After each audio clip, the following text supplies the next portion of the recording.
오늘 이야기할 사건은 이미 해결된 사건으로 갓 결혼한 지 18개월밖에 되지 않았던 신혼부부 게일과 릭 브링크가 잔인하게 살해당한 이야기입니다. 이 사건은 1987년에 발생했고 무려 25년이 지난 후에야 새롭게 구성된 콜드케이스 전담팀의 도움으로 해결되었어요. 사건은 미국 미시간주의 오타와 카운티에서 일어났고 무려 25년이 넘는 시간이 흐른 뒤에야 새롭게 조직된 콜드케이스 전담반 덕분에 진실이 밝혀졌습니다. 사건이 발생한 미시간주 오타와 카운티에서요. 정말 믿기지 않는 반전과 복잡한 전개가 기다리고 있는 사건입니다. 바로 시작할게요. 게일은 1965년 4월 24일 부모 웬델과 도르시아 와인가든 사이에서 태어났습니다. 8명의 자녀 중 한 명이었던 그녀는 미시간주 오타와 카운티에서 자랐고 가족은 경제적으로 부유하진 않았지만 사랑과 정으로 넘치는 따뜻한 가정이었어요. 게일은 어릴 적부터 스스로 돈을 벌고 싶다는 꿈을 가졌고 언니 세릴에게 나는 나중에 내가 사고 싶은 건 다 살 수 있을 만큼 열심히 일할 거야 라고 말하곤 했죠. 10대가 되어 처음으로 웨이트리스 일을 시작했고 급여는 낮았지만 손님들에게 팁을 많이 받았기 때문에 꽤 괜찮은 수입을 벌었어요. 그녀는 매력적이고 친근하며 유쾌한 사람이었고 언니 세릴은 그녀는 정말 사람을 끌어당기는 성격이 있어서 팁도 잘 받았어요 라고 말했죠. 게일은 항상 밝고 성실하며 성공에 대한 열망이 강한 사람이었습니다. 그녀는 외모도 아름다워 남성들의 관심을 자주 받았고 이는 때로는 위험한 관심이 될 수도 있었지만 다행히 그녀에겐 2살 반 위의 오빠 라이언이 있었습니다. 라이언은 남자다운 남자로 불릴 만큼 남자다웠고 여동생을 보호하는 든든한 존재였어요. 게일이 18살이 되었을 때 그녀는 LG라는 남자를 만나 동거를 시작했고 함께 집을 짓기도 했습니다. 하지만 1년 뒤인 1984년 19세의 게일은 직장에서 릭이라는 25세의 남자를 만나게 되죠. 릭은 가구 제조업체에서 일하던 기술자였고 두 사람은 첫눈에 사랑에 빠졌습니다. 릭은 그날 집에 돌아가자마자 어머니에게 오늘 내가 결혼할 여자를 만났어요 라고 말할 정도였어요. 게일은 곧 LG와의 관계를 정리했습니다. LG는 이상적인 남자가 아니었고 게일이 중요하게 생각하는 가치를 갖고 있지 않았어요. 그러나 이별 과정은 순탄하지 않았습니다. 게일이 자신의 물건을 챙기고 떠나려 하자 엘은 그녀의 손을 서랍에 끼우며 폭력을 행사했고 그녀의 얼굴을 가격해 눈가에 멍이 들게 했습니다.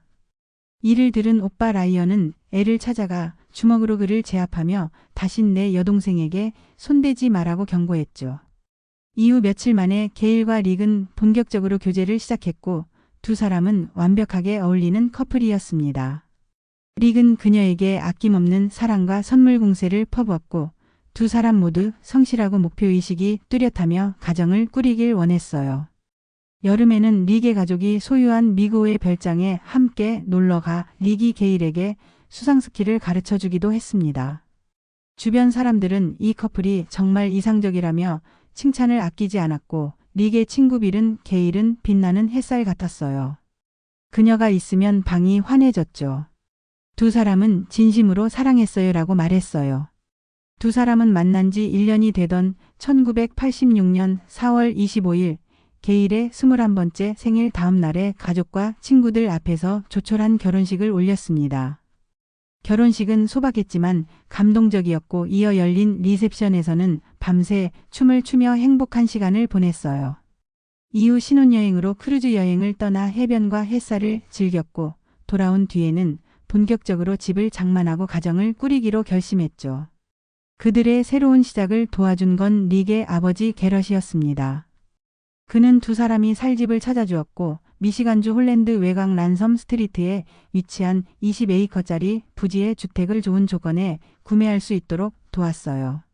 이 집은 압류되었던 집이었고 이전 주인이 떠나기 전 벽을 뜯는 등 상태가 좋지 않았지만 릭이 가구 제작 훈련을 담당할 만큼 능숙한 기술자였기 때문에 집을 수리해 나가는 데 문제는 없었습니다. 그들은 1987년 10월에 이사하여 리노베이션 과정을 비디오로 기록하며 함께 수리 작업을 했고 벽을 허물고 바닥을 갈고 페인트 칠을 하며 차근차근 꿈에 그리던 보금자리를 완성해 나갔습니다. 그리고 결혼한 지 18개월이 되던 11월, 게일은 언니에게 다음으로 고칠 방은 아기 방일 것이라며 이제 가족을 꾸릴 준비가 되었다고 기쁜 마음을 전했습니다. 이 집은 두 사람이 평생 살아가며 아이들을 키울 꿈의 집이 될 예정이었죠. 하지만 그들의 꿈은 곧 끔찍한 비극으로 끝나고 말았습니다. 1987년 11월 21일 토요일, 릭과 게일은 릭의 고등학교 친구 결혼식에 참석했습니다.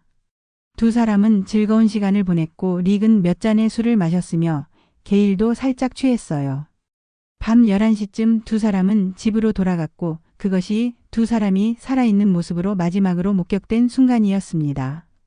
이틀 뒤인 11월 23일 월요일, 릭과 게일은 모두 직장에 출근하지 않았습니다.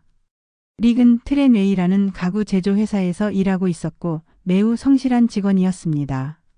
갑작스런 무단 결근은 너무나도 이상했고 상사는 곧바로 뭔가 잘못됐음을 직감했어요. 그는 릭의 집으로 전화를 걸었지만 아무도 받지 않았고 결국 릭의 부모인 지와 아이다에게 연락해 무슨 일이 있는지 물었습니다. 릭의 부모 역시 걱정이 되었고 게일의 직장에 전화해 그녀의 행방을 확인해 보았지만 게일 또한 출근하지 않은 상태였습니다. 게일은 도넬 오토모티브라는 회사의 사무직으로 일하고 있었고 역시 매우 신뢰받는 직원이었기에 무단 결근은 극히 이례적인 일이었습니다. 릭의 상사와 부모는 무언가 정말 잘못되었다고 느꼈고 직접 릭과 게일의 집을 찾아갔습니다. 그들의 집 차도에는 릭의 쉐비 블레이저 차량이 주차되어 있었기에 처음엔 단순히 병이 났거나 연락을 못했을 수도 있다고 생각했죠. 그러나 차량에 다가갔을 때 충격적인 광경이 그들을 기다리고 있었습니다. 28세의 릭은 운전석에서 몸을 가누지 못한 채 쓰러져 있었고 무릎은 운전대 아래 바닥에 닿아 있었으며 상체는 조수석 쪽으로 기울어져 머리는 조수석 문에 닿아 있었습니다. 그의 머리에는 총상 자국이 있었고 피가 흘러나오고 있었습니다. 릭의 부모는 공포에 휩싸여 집 안으로 들어가지 못하고 곧바로 오타와 카운티 보안국에 신고했어요. 경찰이 도착해 집을 수색한 결과 안방에서 22세의 게일이 발견되었습니다. 처음엔 그녀가 자고 있는 것처럼 보였고 얼굴엔 베개가 덮여 있었어요. 하지만 그 베개는 핏자국으로 얼룩져 있었고 그녀는 얼굴에 3발의 총을 맞고 즉사한 상태였습니다. 마치 처형당하듯 근접거리에서 얼굴을 향해 발사된 총이었습니다. 처음 경찰은 이 사건을 살인 후 자살로 의심했어요. 릭이 게일을 살해하고 죄책감에 스스로 목숨을 끊었을 가능성이 있다고 본 것이죠. 하지만 곧 이 가설은 무너졌습니다. 릭의 차량 어디에서도 총기가 발견되지 않았기 때문이에요. 총은 사건 현장에서 사라졌고 이는 제3자가 총기를 가지고 현장을 떠났다는 뜻이었어요. 수사 결과 사용된 무기는 22구경 리볼버였습니다. 릭 역시 근거리에서 머리에 2발을 맞았고 조수석 창문에는 총알이 관통한 흔적이 있었습니다. 운전석 창문은 약간 열려 있었는데 이는 릭이 범인을 알고 있었고 위협을 느끼지 않았기에 창문을 내리고 대화를 나누려 했다는 정황으로 해석되었어요. 또한 범인이 피해자를 알고 있었을 경우 죄책감 때문에 피해자의 얼굴을 가리는 경우가 있다는 점도 떠올렸습니다. 강도나 절도 흔적도 전혀 없었습니다. 현관문은 강제로 열린 흔적이 없었고 집 안은 정돈된 상태였으며 현금도 그대로 있었습니다. 게일과 릭의 지갑은 부엌에 놓여 있었고 그 안에는 여전히 현금과 신용카드가 있었습니다.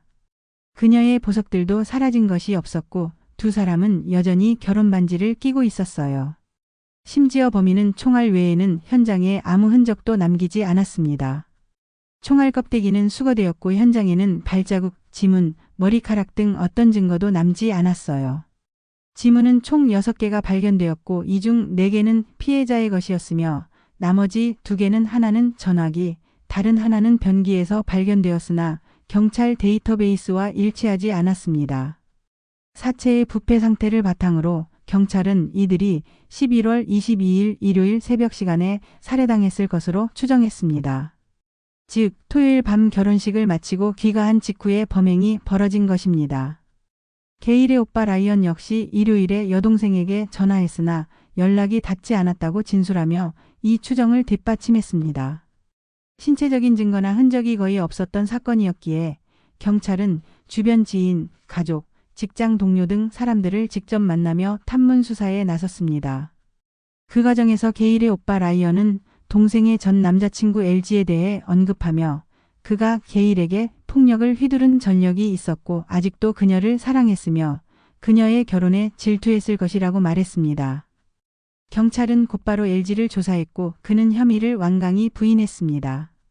거짓말 탐지기를 통과했고 결정적으로 완벽한 알리바이가 확인되면서 그는 용의선상에서 제외되었습니다. 사건 발생 후 3, 4일쯤 지났을 무렵 또 하나의 유력한 제보가 들어왔습니다. 그것은 게일과 릭이 살던 집의 전 주인이 직접 경찰서를 찾아온 것이었어요. 그는 살인범이 원래 저를 노리고 왔던 것 같습니다. 제가 아직도 그 집에 사는 줄 알고요. 라고 말했죠.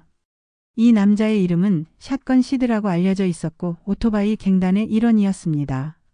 그는 마약과 무기거래에 연루된 인물이었으며 디트로이트에서 홀랜드까지 마약을 운반하는 조직에 속해 있었습니다. 하지만 그가 어린 청소년들에게 마약을 파는데 반대하며 결국 연방 요원들과 협력하는 내부 고발자가 되었고 이는 그의 목숨을 위협하는 상황으로 이어졌어요. 그는 몇 차례나 총에 맞았고 홀랜드의 한 바에서 드라이브바이 총격을 당한 적도 있었어요. 심지어 게일과 릭이 살던 바로 그 집에서 자신의 재산을 지키기 위해 침입자를 향해 총을 쏜 적도 있다고 말했죠. 그는 지금도 누군가가 자신을 죽이려 한다고 확신하고 있었고 경찰은 곧바로 디트로이트 갱단의 관련성을 조사했습니다. 하지만 갱단의 개입을 입증할 수 있는 명확한 증거는 발견되지 않았습니다. 물론 갱단이라면 흔적을 남기지 않고 일을 처리할 수도 있겠지만 그조차도 확실치 않았어요. 시드 자신도 여러 사람에게 전화를 걸어 살해 위협이 현실인지 확인하려 했지만 결국 자신이 들은 소문들이 단지 소문에 불과하다는 결론에 도달했고 이 가설도 경찰에 의해 배제되었습니다. 그리고 사건이 발생한 지 약 한 달 뒤인 12월 24일 크리스마스 이브 릭과 게일의 집에서 단 800m 떨어진 곳에서 또 다른 살인이 발생합니다. 피해자는 30세의 데보라였고 릭과 같은 고등학교 동급생이었습니다. 그녀의 남편은 크리스마스 이브에 파티에 다녀온 후 집에 돌아왔는데 데보라는 집에 없었고 모든 불은 켜져 있었으며 뒷마당 쪽 미닫이 문은 활짝 열려 있었습니다. 그는 실종 신고를 했고 아버지를 불러 함께 데보라를 찾아 나섰죠. 그의 아버지는 집 뒤편 들판에서 딸을 발견하게 됩니다. 데보라는 잔혹하게 여러 차례 칼에 찔려 숨졌고 목도 깊게 그어져 있었어요. 릭과 게일 사건과의 거리, 나이, 학교, 사회적 연결고리 등을 고려했을 때 이 살인도 혹시 같은 범인의 소행이 아닐까 하는 의심이 들 수밖에 없었습니다.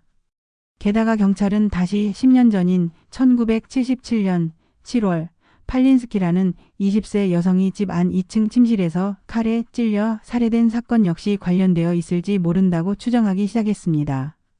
이 세 사건 모두 1.5km 이내의 거리에서 발생한 데다 수법도 유사했기 때문입니다.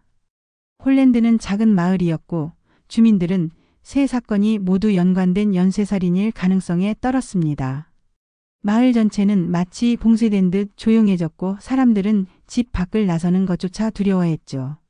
하지만 결국 세 사건 사이에 직접적인 연결고리는 발견되지 않았고 각각의 수사는 미궁에 빠진 채 종결되었습니다. 사건 기록은 박스에 담겨 파일룸으로 옮겨졌고 수십 년이 지나도록 누구도 그 박스를 열지 않았어요. 남겨진 가족과 친구들은 서서히 포기해갔습니다. 사건이 영영 해결되지 않을지도 모른다는 현실을 받아들이기 시작했죠. 그러던 중 24년 후인 2009년 오타와 카운티 보안국은 새로운 콜드케이스 전담 수사팀을 발족하게 됩니다. 블레이클리와 래퍼 형사가 주축이 된 이 팀은 오로지 장기 미해결 사건만을 다루며 수사를 다시 시작했어요. 두 형사는 미시간 외 지역 출신으로 지역과 관련된 선입견이나 인간관계 없이 완전히 새로운 시각으로 사건을 접근할 수 있었죠. 래퍼 형사는 이렇게 말합니다. 세월이 지나면 충성도도 변하고 관계도 바뀌고 어떤 사람은 더 이상 숨길 필요성을 느끼지 않게 돼요. 너무 오래 감춰온 비밀은 결국 누군가 털어놓고 싶어 하죠. 콜드케이스 팀은 처음엔 데보라와 팔린스키 사건부터 살펴보기 시작했어요. 하지만 데보라 사건의 유력 용의자가 사망했고 팔린스키 사건은 자백이 나와 종결되었어요. 그래서 그들은 마침내 릭과 게일의 사건을 본격적으로 재조사하게 됩니다. 수사팀은 릭과 게일 사건의 모든 기록을 샅샅이 훑기 시작했습니다. 증언, 알리바이, 사건 현장 기록 등 하나도 빠짐없이 검토하던 중 한 가지 중요한 모순을 발견하게 돼요. 바로 게일의 오빠 라이언 와인가든과 그의 당시 여자친구였던 팸이 제공한 알리바이 사이의 불일치였습니다. 초기 진술에서 두 사람은 같은 이야기를 했습니다. 세탁소에 갔고 잔돈이 부족해 팸의 친구 루즈의 집으로 옷을 가져갔으며 이후 함께 집에 돌아와 밤새 함께 있었다고요. 하지만 팸이 거짓말 탐지기를 받을 때 당신은 그날 밤 라이언과 함께 있었습니까? 라는 질문에 아니요라고 대답한 겁니다. 형사들은 이 진술의 차이에 주목했고 시간이 2011년쯤이었기 때문에 두 사람은 이미 결혼한 지 23년이나 되었고 3명의 자녀를 둔 부부였습니다. 팸은 이전 결혼해서 6개월 된 아들을 데리고 있었고 라이언은 그녀와 아이를 책임지는 듬직한 존재로 보였죠. 블레이클리와 래퍼 형사는 둘을 따로 불러 다시 인터뷰를 잡습니다. 당시 집에는 전업주부였던 라이언만 있었고 팸은 직장에 있었어요. 형사들은 라이언을 먼저 인터뷰하지만 그는 시간이 너무 오래 지나 기억이 흐릿하다고 말하며 유의미한 진술을 하지 않았어요. 이후 팸에게도 따로 경찰서에 나와줄 것을 요청했고 라이언 역시 동행하려 했지만 형사들은 단호히 말했죠. 인터뷰는 따로 합니다. 팸은 예전과 동일한 알리바이를 반복했어요. 세탁소를 갔고 잔돈이 없어 친구 집에 들렀고 이후 함께 집에 있었다고요. 하지만 형사들은 이 설명이 뭔가 어색하다는 느낌을 떨칠 수 없었습니다. 팸과 라이언은 뭔가 숨기고 있다고 확신했죠. 그래서 그들의 1987년 당시의 삶을 더욱 깊이 파고들기 시작했어요. 그 당시 누구를 만났고 어떤 관계였는지, 어떤 사람이었는지를 철저히 조사했습니다. 그 과정에서 놀라운 사실이 드러났습니다. 당시 라이언은 팸 외에도 또 다른 여성, 크리스라는 여자와 동시에 교제하고 있었던 것입니다. 두 사람은 나중에 평화롭게 이별했고 친구로 남아 있었습니다. 형사들은 크리스를 찾아가 인터뷰했는데 그녀는 처음엔 특별한 얘기를 하지 않았어요.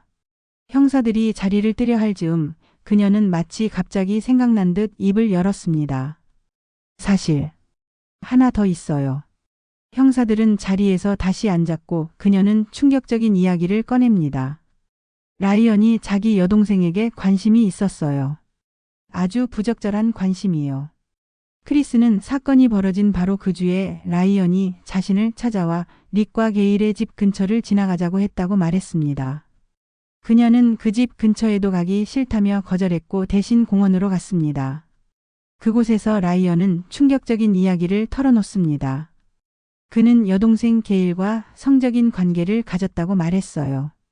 그것은 게일이 9살, 자신이 12살일 때부터 시작되었으며 마지막에는 게일이 싫다고 했음에도 불구하고 강제로 관계를 맺었다고 했죠. 크리스가 말한 이 이야기를 들은 블레이클리 형사는 단언합니다. 그건 절대 동의된 관계일 수 없어요. 그는 자기 여동생을 성적으로 학대한 겁니다. 게다가 라이언은 크리스에게 한 장의 사진을 보여주기도 했습니다. 릭, 게일, 라이언이 함께 배를 타고 놀러 갔던 사진이었어요. 게일은 비키니를 입고 있었고 라이언은 보통 여자보다 더 핫하지 않아 라고 말하며 그 사진을 음란한 시선으로 바라보았어요. 심지어 그날 내내 난 게일을 쳐다봤어. 릭도 그걸 눈치챘지라고 덧붙였습니다.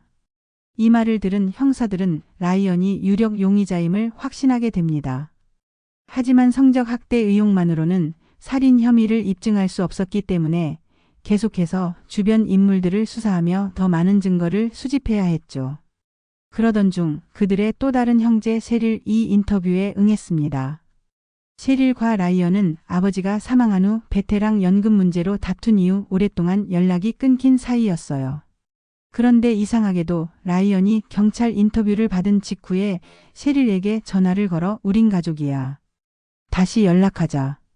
피는 물보다 진하잖아라며 갑자기 화해를 청했습니다. 형사들은 크리스에게 들은 내용을 셰릴에게 공유했고 셰릴은 말문이 막혔습니다. 자신은 그런 일이 벌어졌다는 걸 전혀 몰랐고 구토가 날 것 같다고 말했어요. 게일이 이 사실을 말하지 않은 이유에 대해 셰릴은 내가 들으면 바로 라이언에게 따졌을 테니까. 그래서 게일은 말을 못했던 거야 라고 말했죠. 셰릴은 또 다른 이상한 이야기도 해주었습니다. 장례식장에서 라이언이 내가 마치 그 장면을 보는 것 같아. 누가 복도를 지나 방으로 들어가 게일을 보는 그런 장면이 머릿속에 생생하게 그려져라고 말했으며 가끔은 내가 정말 그랬던 건 아닐까 싶기도 해라고 했다는 겁니다. 그는 장례식이 끝난 후 게일이 살해당한 워터베드를 가족에게 헐값에 팔겠다고 제안했고 게일이 받은 편지들을 뒤져서 남자들에게 온 것들을 불태우기까지 했습니다. 라이언의 친구 중 한 명은 그가 여동생과의 성적 관계에 대해 이야기했다고 말했고 또 다른 누이리는 라이언이 가끔은 게일에게 사과하고 싶어. 내가 강제로 했던 것 같아서 라고 말한 적이 있다고 증언했어요. 라이언은 심지어 자신의 의부사들에게 가끔은 게일이 거절했어. 그래서 억지로 했지라고 말했다고 합니다. 형사들은 라이언의 이모 나바를 찾아가 인터뷰를 진행했어요. 나바는 사건 당일인 살인 발생일에 라이언과 게일이 모두 자신에게 전화를 걸어 서로에 대해 불평했다고 말했습니다. 게일은 라이언이 돈을 갚지 않는다는 불만을 털어놓았고 라이언은 게일이 가족을 무시하고 우리보다 우월하다고 생각한다는 얘기를 했다고 합니다. 당시 부모님은 집을 팔고 막내 자녀들과 함께 캠핑카에서 생활하고 있었는데 라이언 아파트 주차장에 캠핑카를 세워두던 중 민원이 들어오고 시청에서 주차 금지 명령을 받게 돼요. 그래서 라이언은 게일에게 20에이커나 되는 너희 땅에 전기랑 물 근처에 캠핑카를 세울 수 있냐고 물었고 게일은 수리 중인 집에 어린 동생들이 다치기라도 하면 책임질 수 없다며 거절한 상황이었어요. 그리고 게일과 릭의 장례식이 끝난 후 라이언은 나바에게 이렇게 말했어요. 게일과 릭이 우리 부모님 캠핑카를 받아줬다면 아직 살아 있었을 텐데. 그는 나바에게 또 물었습니다. 내가 그런 일을 저지를 수 있을 것 같아. 형사들은 이제 라이언이 범인임을 거의 확신하게 되었어요. 하지만 결정적인 물증이 없었고 그러자 수사의 핵심은 팸에게로 옮겨졌어요. 팸은 뭔가 더 알고 있다는 확신이 있었고 경찰은 두 번째 인터뷰를 잡기로 했어요. 이번에도 팸과 라이언은 각자 차를 타고 경찰서에 도착했습니다. 팸은 조용하고 소극적인 사람이었고 반대로 라이언은 매우 공격적이고 통제적인 성격이었죠. 그는 팸의 인터뷰에 함께 들어가려 했지만 형사들이 단호히 막았습니다. 팸의 인터뷰는 3시간이나 이어졌습니다. 시간이 좀 걸렸지만 그녀는 결국 입을 열기 시작했어요. 팸은 이렇게 말했습니다. 우리는 저녁 5, 6시쯤 세탁소에 갔어요. 집에는 저녁 8시 이전에 도착했고 그 후 라이언은 어딘가로 나갔어요. 어디 가는지는 몰랐고 다음날 아침 9시에야 돌아왔어요. 그녀는 그가 마약을 팔아 생계를 이어가고 있었기 때문에 그날도 그렇게 생각했다고 했어요. 거짓 알리바이를 만든 이유에 대해서는 라이언이 계속 알리바이를 지켜야 한다고 강요했기 때문이라며 오랜 시간 동안 그를 두려워했고 매번 진술 전에 알리바이를 반복해 암기하듯 외우게 시켰다고 했습니다. 하지만 이 인터뷰에서는 그것 이상의 이야기는 듣지 못했어요. 팸은 여전히 많은 것을 숨기고 있었고 형사들은 라이언이 그녀를 얼마나 통제하고 있었는지 그녀가 얼마나 두려움 속에 살고 있는지를 명확히 파악할 수 있었죠. 팸은 집안의 유일한 생계부양자였고 라이언은 전업 아빠로 아이들을 홈스쿨링하고 있었습니다. 팸은 그가 아이들을 집에서 가르치는 것도 원하지 않았지만 어떤 말도 통하지 않았어요. 라이언은 일상적으로 팸에게 전화를 걸어 일거수일투족을 감시했고 친구를 사귀는 것도 허락하지 않았습니다. 심지어 팸이 경찰서에서 인터뷰 중일 때 라이언은 유리창 너머에서 문을 두드리며 이제 끝났냐며 화를 냈고 팸이 풀려난 후 형사들은 라이언을 인터뷰실로 데려갔어요. 형사들이 팸이 알리바이가 거짓이라고 했다고 말하자 그는 계속 부인했어요. 그녀가 거짓말하고 있는 거다. 당신들이 속인 거다라고요. 형사들은 그가 게이를 학대했다는 증언에 대해 언급했을 때도 라이언은 우린 그냥 아이들일 때 장난처럼 놀았을 뿐이었다고 말했어요. 의사와 간호사 놀이였다며 사건을 축소하려 했죠. 그 후 라이언은 며칠간 형사 블레이클리에게 30개가 넘는 음성 메시지를 남깁니다. 그 메시지들은 충격적이었어요. 난 당신들이 싫어. 하지만 어쩌면 필요한 악이기도 해. 우리 가족의 과거를 들추고 다녀봤자 아무것도 얻지 못할 거야. 우린 끝났어. 둘 다 진짜 쓰레기야. 형사들은 라이언이 정신적으로 매우 불안정하다고 판단했고 팸의 안전과 증거 훼손을 막기 위해 즉시 체포할 필요성을 느끼기 시작했어요. 그리고 마침내 2013년 1월 형사들은 팸을 다시 불러 세 번째 인터뷰를 진행합니다. 이번엔 라이언 없이 단독으로요. 형사들은 그녀에게 말했어요. 우린 다른 사건 맞지 않아. 우리는 끝까지 이 사건만 파는 사람들이야. 우린 절대 이걸 잊지 않을 거고 물러서지도 않을 거야. 팸은 마침내 모든 진실을 털어놓기로 결심합니다. 그녀는 인터뷰 시작 전에 경찰에 나는 강요, 협박, 회유 없이 자발적으로 이 자리에 나왔고 지금부터 할 말은 전부 진실이에요 라고 명확히 밝혔습니다. 그리고 그녀는 이야기합니다. 그날 밤 라이언은 저녁 8시쯤 집을 나갔고 다음날 아침 9시에 돌아왔습니다. 문을 쾅쾅 두드리며 울면서 들어온 그는 문을 열자마자 이렇게 말했어요. 게일이랑 릭 내가 죽였어. 팸은 충격에 빠졌고 믿을 수 없다는 눈빛으로 그를 바라봤어요. 라이언은 가족 문제로 얘기하려고 그 집에 갔는데 말다툼이 심해졌고 릭이 다시는 오지 말라고 말하길래 열이 받았다고 했어요. 그는 20분 후 다시 집으로 돌아갔고 차 시동이 안 걸려서 점프시켜달라고 릭을 유도했어요. 릭이 차로 다가오자 창문을 내리게 만들고 바로 머리에 2발을 쏘아 살해합니다. 그 후 집 안으로 들어가 잠자고 있던 게일에게 다가가 그녀의 얼굴에 3발을 쏘아 살해했어요. 그리고 믿기 힘든 장면이 이어졌습니다. 라이언은 팸에게 너에게 보여주고 싶어라며 그녀와 6개월 된 아들을 데리고 릭과 게일의 집으로 향했습니다. 그곳에서 팸을 차에서 끌어내렸고 릭의 시신이 놓인 차량을 억지로 보여주며 말했어요. 봐, 너무 아름답지 않니?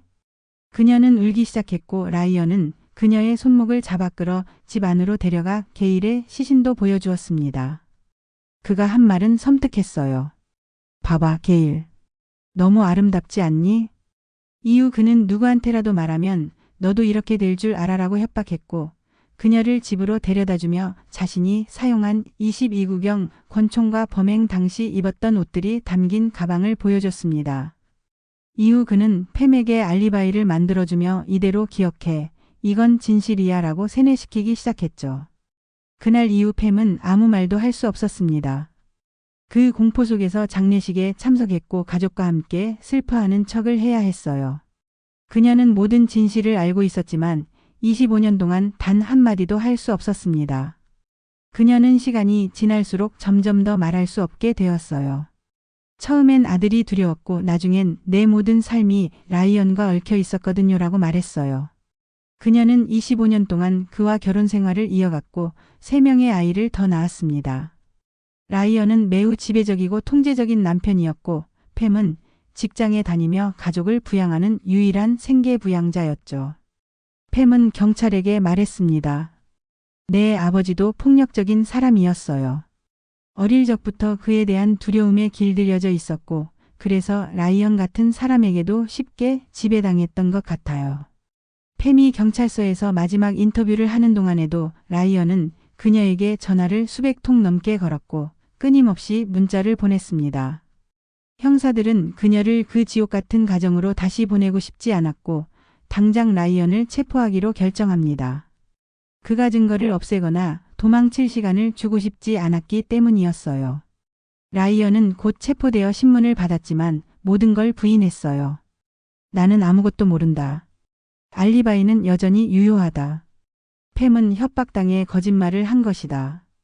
단지 그가 게일과 어릴 적 장난 수준의 신체 접촉이 있었음을 시인했을 뿐 나머지는 전부 부정했습니다. 그가 구금 중일 때는 팸에게 무려 29통의 편지를 보내 진실을 뒤집어 달라고 애원했고 팸이 자신을 배신했다고 비난했으며 너 때문에 다 망했다고도 적었어요. 2014년 3월 라이언의 재판이 시작되었고 그는 51세가 되어 있었습니다. 검찰 측은 그가 자신의 여동생에게 저질렀던 성적 학대를 릭이 알게 될까 두려워 범행을 저질렀고 여동생이 가족을 무시한다고 느꼈으며 중산층으로 성공한 그 부부에게 질투심을 느꼈다고 주장했어요. 무려 60명의 증인이 법정에 출석해 증언했고 그 중심엔 그의 아내 팸이 있었습니다. 팸은 모든 진실을 법정에서 증언했어요. 이에 라이언은 자리에 벌떡 일어나 넌 악마 같은 여자야 라며 고함을 쳤고 결국 재판장에서 끌려나갔습니다.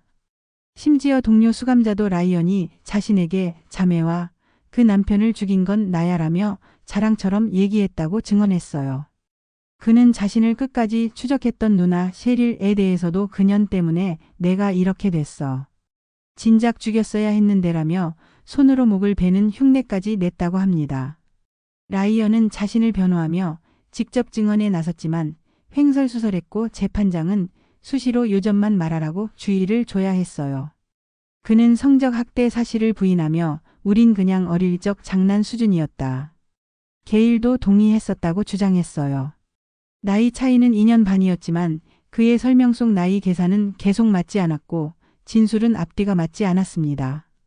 심지어 게일이 릭에게 다 말했어도 난 개의치 않았을 거예요 라며 살인의 동기가 없다고 주장했죠. 또한 그는 여전히 알리바이는 진짜다. 팸은 경찰의 협박으로 거짓말한 것이다. 나는 오히려 카운티를 고소해야 한다고 주장했습니다. 변호인은 조수석 창문이 총알에 의해 깨진 것이 아니라 외부에서 쇠지렛 대로 깨졌다고 주장했으며 사건 현장에서 발견된 6개의 지문 중 2개는 신원 미상이고 라이언과도 일치하지 않는다고 강조했어요. 심지어 게일이 일하던 회사에서 무언가 부정회계 문제를 조사하다 죽은 것일 수도 있다는 허무맹랑한 가설도 제기했지만 이는 실체 없는 억측에 불과했고 검찰은 마치 초록 외계인이 죽였다는 주장만큼이나 황당하다고 일축했죠. 2014년 3월 28일 배심원단은 라이언 와인가든에게 유죄 판결을 내렸습니다. 4월에 열린 선고 공판에서 그는 난 좋은 사람이에요. 이게 무슨 일이에요? 라며 1시간이나 불만을 토로했고 릭의 형은 이렇게 증언했습니다. 신부님은 장례식에서 이렇게 말했습니다. 이건 주님의 일이 아닙니다. 악마의 소행입니다. 재판부는 라이언에게 2건의 종신형을 선고했고 가석방 없는 무기징역이 확정되었습니다.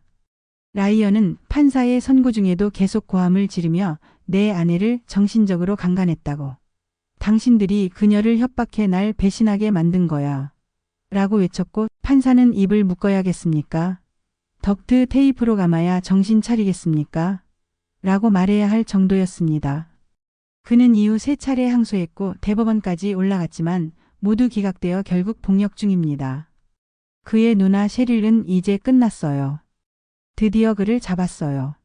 그가 저지른 일의 대가를 치르게 되었어요 라고 말했고 릭의 형은 우리는 형이 받아야 할 정의를 얻었습니다.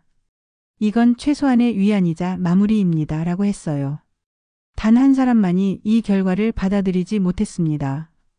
바로 라이언의 어머니 도로시아였죠. 그녀는 경찰에게 이렇게 말했습니다. 나는 상관없어요. 당신들이 틀렸어요. 내 아들은 그런 사람이 아니에요. 25년이라는 시간 동안 진실은 침묵에 묻혀 있었습니다. 누군가는 가족을, 친구를, 이웃을 의심하며 고통 속에 살아갔고 그 누군가는 바로 옆에서 진실을 안고 살아갔죠. 이 사건은 단순한 미제 사건이 아니었습니다. 가족이라는 이름 아래 감춰진 어둠, 그리고 거짓말 위에 쌓인 일상 속에서 진실은 결국 스스로 그 얼굴을 드러냈습니다. 혹시 당신 곁에도 이런 비밀이 숨어 있다면요? 다음 사건에서는 더 깊은 어둠 속 진실을 파헤쳐 보겠습니다. 구독과 알림 설정 잊지 마시고 심야사건 기록부에서 다시 만나요.